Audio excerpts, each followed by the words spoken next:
Welcome back to Headgears to Handshakes. We're here with Jim Stewart, the voice of Rider Wrestling, a writer from Rider, and also a photographer. Great to be here. You know the rules. We start with the handshake, and at the end, Absolutely. I'll give you your ranking. Sounds good. All right. You didn't cold fish me. We talked about that before the camera got on, so that's good. I was working on it. So, yeah, tell me about yourself. How'd you get into wrestling? Where'd you grow up wrestling? What was it like wrestling at college? Just give me a little bit of your wrestling background. I grew up in a wrestling family. I had an uncle who was a great wrestler in high school, and then I went into the Marines and wrestled for the Marines, and he was one of the alternates in the 1980 Olympics for Greco, but unfortunately we boycotted that year. So when your uncle's that successful, you kind of follow in his footsteps, and I started when I was 4. Joined my first team when I was 5 years old, and the interesting point, if I get it, my first year I was 2-22. Wow. 2 forfeits. I got pinned 22 times in under 30 seconds, and I was on C team. Mm-hmm. My brother was on A team, and he was 30-1. So, long story short. Humbling. That's humbling. And how old were you when you started? I was 5. 5 years old. So you got your butt. Do you remember any of those matches at all? Absolutely. Absolutely. Only because it was fear. Mm-hmm. I didn't want to be out there, but yet I'd be the first guy at practice. I didn't want to leave practice, and then I would just go out there and panic. And then, I don't know, I just got tired of seeing my brother's wall charts all over our room from winning every single tournament. And I said, you know what, maybe you want to do something about this. And then, from there it went on. I wrestled in wrestled Ben Salem High School. I was very, very fortunate to have a good career there. And then I wound up at Rider College at the time. It's now Rider University.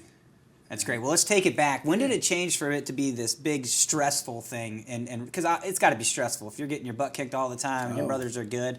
When did it turn into something you were passionate about?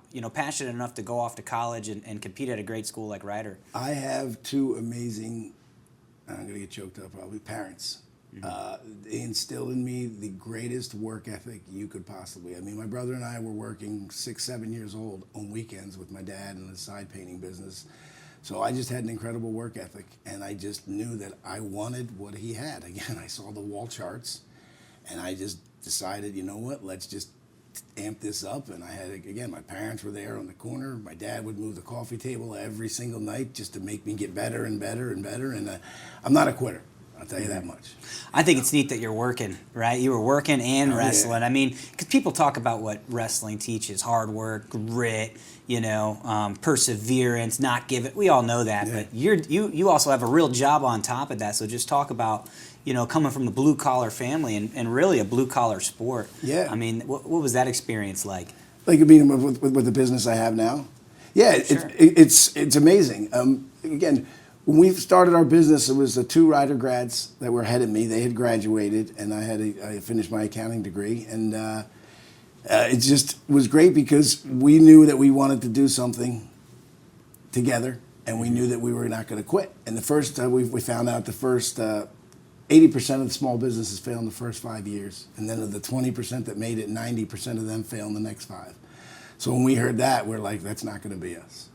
Mm-hmm. And again, when you have 3 guys that have busted it, and again, you said what wrestling teaches you, perseverance, discipline. Again, like I said, I don't quit. I'm going to go down, but I'm going to go down swinging. I'm going to go down hard. And, it's just basically building the business every day is just competitive. You know what I mean? Why are you better than me? I want to make sure I'm better than you. And the competitive drive just kept us going for year after year. Were there moments where maybe you were second guessing yourself, or was it always just eyes ahead? Nope. All the time second guessing myself. I don't want to say every, but a lot of my family members are telling me, why don't you get a real job? Mm-hmm. You have a degree in accounting, you're wasting your life, this photography business isn't going to go anywhere. And again, when you're making $6,000 in your 3rd year for the year, it's depressing. But I was living at home, and I just wasn't going out and just saying that, I'm not, again, now you gave me some more motivation. So for the viewers, just can you tell us a little bit about the success of this photography business? You know, exactly just how monumental this business is. I think it'll be important as we continue to talk about it. Yeah, and thank you for saying that, because to me, I take it for granted nowadays because it's been so long. Again, the two gentlemen that started it in 1992, I came right in after that. Like, I'm trying to put this the right way. I don't want to. I mean, repeat the question. I'm sorry. I got off track. Just talk about the success of the company. Okay, yeah. Well, again, when we started and everything started getting bigger, we just knew that there was something we could do, and everybody used to be like, "There's no way you three guys, you're wrestlers. There's no way you could be." At one point, we were actually the second biggest photography company in the country. Life Touch, everybody knows, is the local school photographer that does everywhere. We were the #2 company for about 10 years. Mm-hmm. And to me, that was the coolest thing in the world. And again, I took that for granted, not realizing, I think we got a little complacent, thought, second's good enough, you know what I mean? We don't want to go to the #1, but yeah, having that was nice, man. Being responsible for 18 people across the country, that, getting them work and making sure everything would go on the schedule, it was awesome. And again, to know that I had that, and that I'm blessed with a very fortunate lifestyle. And how many wrestlers did you work with? And who were they? Because you said it was 3 of you. Oh, okay. There were 2 wrestlers from Ryder that started the business with me. And here's the funniest part. At one point, we had 25 employees, or 25 photographers. 18 were guys. 15 of them were wrestlers. And I'm not kidding you. Yeah. 15 were wrestlers. And the cool thing is, I think there's 13 of us that are still best friends today. Because, again, when I would hire you, if you had that on your resume, you got put to the front. And I don't say the front, you got put on top. Because now I got to talk to you. Yeah. I got to see what kind of wrestler you were. And what is it about them being wrestlers that help drive your business? They're willing to do something that most people aren't willing to do. And again, especially when you're doing this and trying to build a business, there's a lot of failure. There's a lot of no's. You can't stop. You got to keep going. You got to keep building. Got to keep driving. And that's how that wrestling helps me every day. Silly things. When I'm carrying my equipment in, stuff weighs 80 pounds, and I got to walk a half a mile down the streets of Hoboken, and it's freezing cold, and I just see the door, and I'm like, don't you stop, don't you stop, don't you stop. You're almost there. You're halfway. And that little goofy stuff, I'm telling you, man, it pays dividends. Well, we're going to go back to that, but let's talk a little bit about your career at Ryder. Just talk about, Ryder itself, what your experience was like when you were there, and what do you think it's like now for the current student athletes coming through Ryder? To me, it was awesome. To me, I wanted to be Division I, but I wanted to stay local, and I wanted to go to school for business, so it was the perfect fit. And my career at Ryder is interesting. The first day of practice, I remember specifically, and Coach Taylor was one of the greatest men I've ever met in my life. My coach is no longer with us. He said, Mr. Stewart, in college wrestling in Division I, you either get in, you get out, or you get run over. Okay, I got in, and then I got run over for 2 more years. The challenge was, with all due respect, I was really good in high school, and I rarely lost, and it was fun, and it was great. And then I get to college, Division I, and I realize that there's no wimps, there's no fish, there's no buys. Oh, I have this easy kid first round. And I was very fortunate to have the 2 greatest drilling partners ever, in Adam Derengowski, who was 3rd in the country, and John Lucerne, who was 4th. They were to show me that as great as I thought I might have been in high school, there's a step 2, 3, 4 that, Scott, I couldn't even imagine existed, because I know how hard I worked. And I know what I did for my success. And then to see people that outwork me was just like, and that to me. So again, my experience at Ryder was wonderful. I did not wrestle my last year. That is when I decided to start coaching. Mm-hmm. And if you want to compare it to now to then, I was just up in the room with Coach Angie 2 weeks ago, and they just got everything finished. They have this unbelievable wrestling room. If you haven't seen it, you need to get over there. And my room was, I don't even know, maybe 50 by 50. There were 2 columns in the middle that you had to wrestle around. Literally, it was right next to the ROTC gun range. it was just in the basement. It was horrible. And how Coach Taylor got all Americans out of that is just the most unbelievable thing in the world. And I was kidding. I said, you guys, I told John he needs to hang a picture of the old wrestling room just so these kids realize with that TVs in there, TVs, nuts. Yeah. You know what I mean? We didn't even have electric, I don't think, in there. You know, but again, it's great to see Ryder. And again, I love Johnny. He was my roommate. I've wrestled against him, his team, since I was 6 years old. And any success he has, it just makes me happy.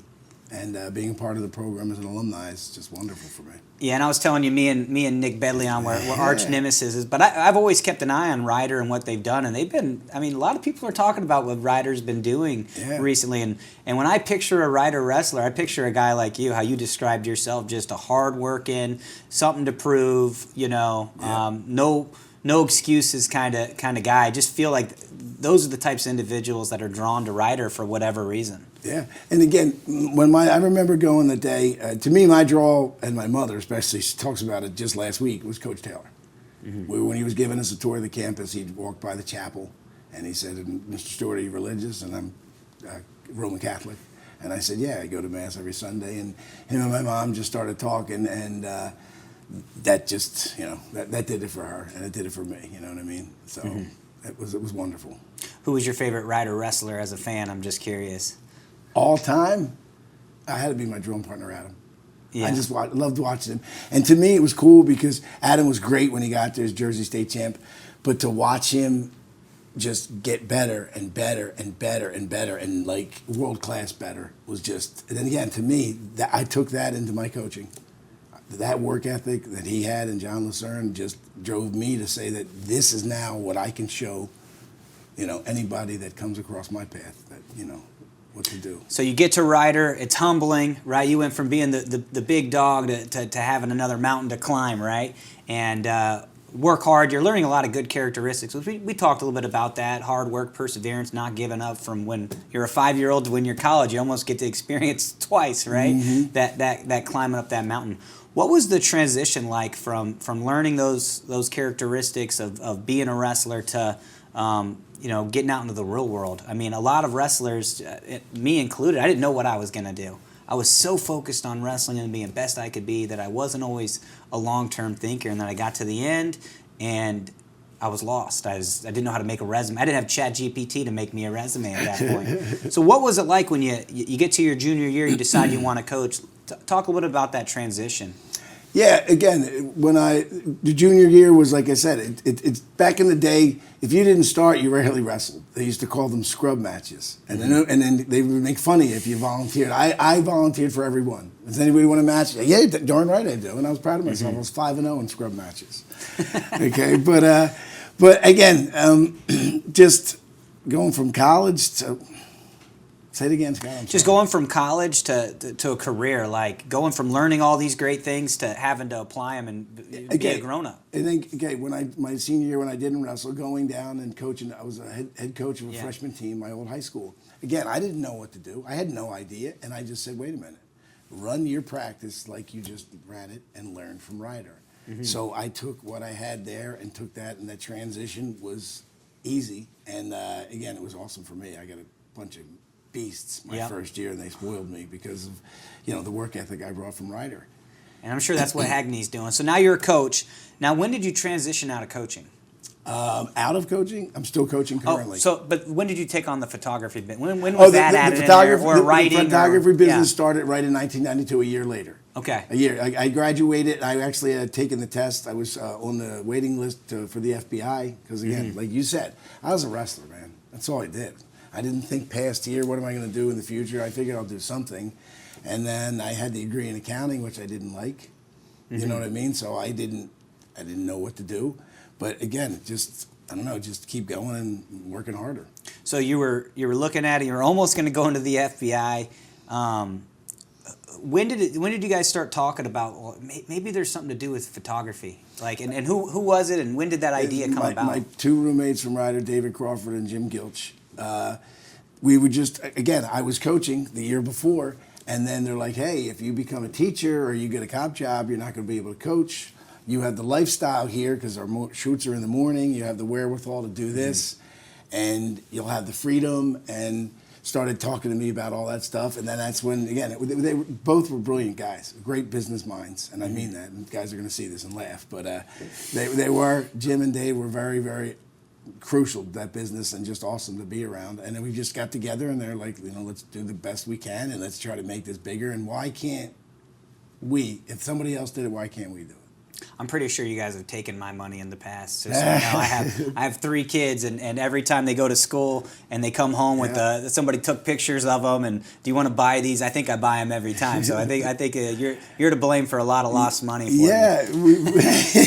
We've been very blessed. It's pretty much outside of COVID. It's been a very blessed, recession-proof business for the most part. And obviously still a coach, and you have that business that's been incredibly successful, and you're the voice of Rider Wrestling. What drew you to being the voice of Rider Wrestling? My senior year, when I did not wrestle, I loved Coach Taylor. I knew him real close because I had a work-study job outside of wrestling. And he asked me if I would do the announcing. So I was the guy that would just announce the wrestlers and call the intros in the beginning of the match and sit at the head table. So I did that for 1 year. And then about 4 or 5 years ago, I saw Rider needed somebody new for in-house. And I reached out to Coach Handshakes, and he said, no, they already hired somebody. And I figured, okay. And then about 6 months later, he said they were getting some Big Ten schools in, and they were doing some matches on ESPN Plus. And I thought it was a joke. And he said, how would you like to be the color guy? And I said, I'm in. And I just 2 weeks ago started my 3rd year. That's awesome. I've actually heard you before. That's why it's funny when we met. I was like, man, he sounds so familiar. Scott, it is the greatest thing in the world. When you hear about it, I'm not sure if I wanted to do it. My buddies are like, Jim, you're going to watch the match anyway, and you're going to sit here and tell me everything you would be saying in there. And I don't know, I love it, man. It's a great fit, and I'm fired up. What would you say to somebody that was considering putting their kid in wrestling, why they should or shouldn't do it? Obviously, the biased opinion. It's so hard to pinpoint. To me, what I'll say is discipline. And I don't want to be one of these old codgers that say, oh, kids these days are this and kids these days are that. But I just knew that when I was in my wrestling room and that coach walked in, I didn't open my mouth. I didn't look at anyway. I didn't make eye contact with him. I would say definitely discipline, respect, hard work, caring, your drive, just that non-quit. That's what wrestlers do. We don't quit. We just keep going, and we drive, and we try to do the next best thing. That's perfect. Well, I think that's a great way to end it. I got to rank your handshake. I'll be honest, it was surprising. I'd give it an 8.5. So I appreciate you coming on. Yeah. And man, it's amazing. You've done some incredible things. I appreciate you continually giving back to Rider Wrestling, being there, showing up for them, making it exciting for the fans. We all know it's important. Absolutely. And thank you for coming on the show. Scott, thank you for having me, man. This is a blast. All right.